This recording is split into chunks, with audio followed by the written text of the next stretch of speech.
الدیفیاسا جماره 11 یا سال 2013 همو حوالاتیان مافی بدست خستنا زانیاریان هیا. لی تنانت روزنامه وانجی نگهشتی نوی مافی. الدور کاراکی ناوه یا سایه روی نشنکا هفبشت ناوبرا سندیکا روزنامه وانانده و جواتا پارزگاه دوکه و ریوبرین میری و دزگهن میدیایی دا پریوچو. روزنامه وان دهوکی گازندش سردریا هزین امناهیه و پیندان زانیاریاش لای دزگهن حکومی وکرن. راست آریشه تین، راست پیشلکاری تین، راست هر کار نیاساییت تکرن. گلک جارا شلای دزگهت میری و امد دیف چون وک سندیکا چش دزگهت امنی بن چه روبریندی بن امل دیف آریشه چون و ما گلک پشتوانی روزنامه‌وانی کری ما گلکش آریشه خلاص کری بسر هند راجی راسته آریشه هین و افرنش مجبو هندنک و ام بشن ام بگهینه آرمان شکی او جی کم کرنوان آریشات ناور روزنامه‌وانی و دزگهت میرید. گازنده توال دور تفعیل آن کارا کرنا یا صاب دست و اینانا پیزانی نابون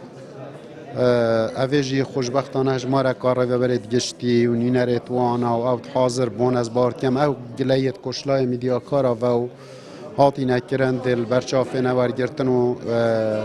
افرینشتنه ببیت مای هنده که هر دوله هر یک هست برپسیاریا خوب بکتن هم میدیا کار جی بیایده پیزانی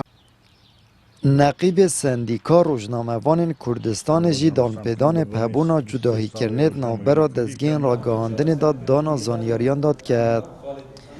بشکش روبرین میری جی بهانه یا هبونا هندک رینمایان زانیاریا پروژنامه وانا نادن.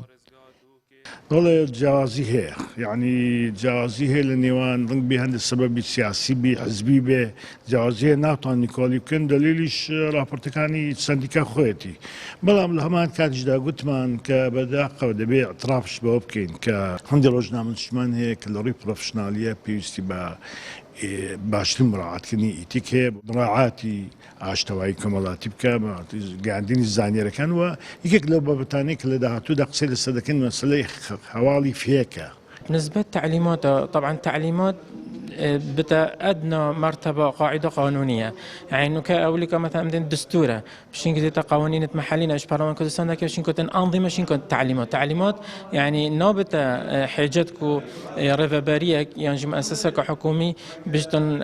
ملزم تعليمات عشان كي ما هي قانون مصدرش تعليمات ما أنظمتين ما حتى ما مواثيق الدولية هين كو عراق توقيع كريسر اشراس باردن کمبونا لاین پیوندیدال گر روزنامه وان دهوکه کاراکرنا یاسا جماره 11 کل سال 2013 پارلمان کردستان در کفتیه بو هنده که روزنامه وان بسانهی بگهنه زانیاریا او تمان دمجده همو را گهاندن کار پیشیانه کار بکن او هست برپرساتیه بکن. آمد ریفکانی کنال آسمانی پیام دهوک